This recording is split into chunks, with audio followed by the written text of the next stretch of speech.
There's no doubt that ranching is hard work, but don't be fooled, it's not just men on horseback across this great nation. There's lots of cowgirls out there too. Cowgirls like Jen Johnson in eastern Colorado, an inspiring young woman back from college and grabbing the reins.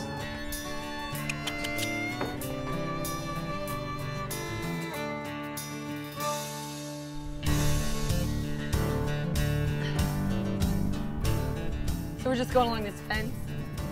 Yeah, there's 193 of them. The Call of the West. Made famous on page and screen. For some, the lure of ranch life is as strong today as it was when settlers crossed these plains. For the Johnson family of southeast Colorado, it's a desire to return to the land. Meet Jen Johnson, her brothers Will, Miles, and Charlie. On any given day, you might find them rounding up cattle on their family's 20,000-acre ranch. They do it the same way their ancestors did more than 100 years ago on this same ground. I think this is a really special place. And for me, it's just 5 generations of history. This is what my childhood is all about.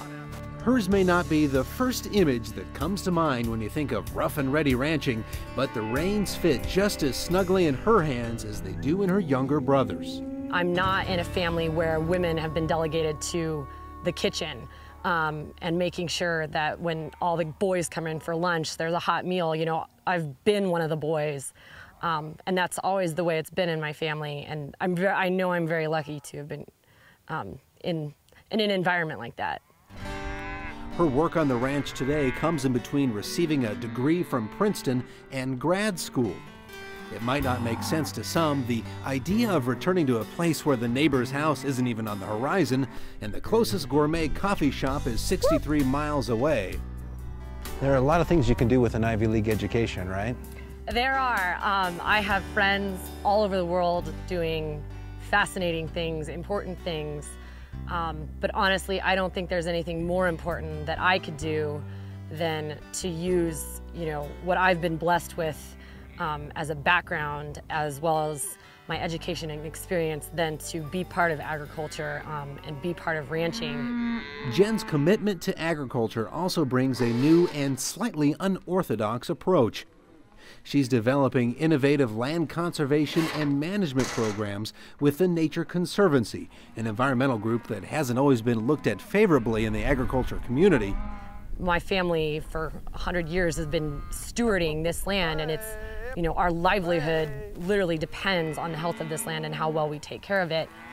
Can the Nature Conservancy teach ranchers something? I think absolutely.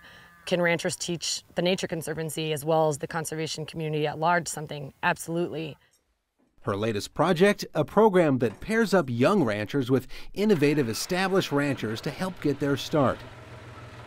Jen's father admits he was skeptical when he first learned about his daughter's plans with the Nature Conservancy, but in time he changed his views.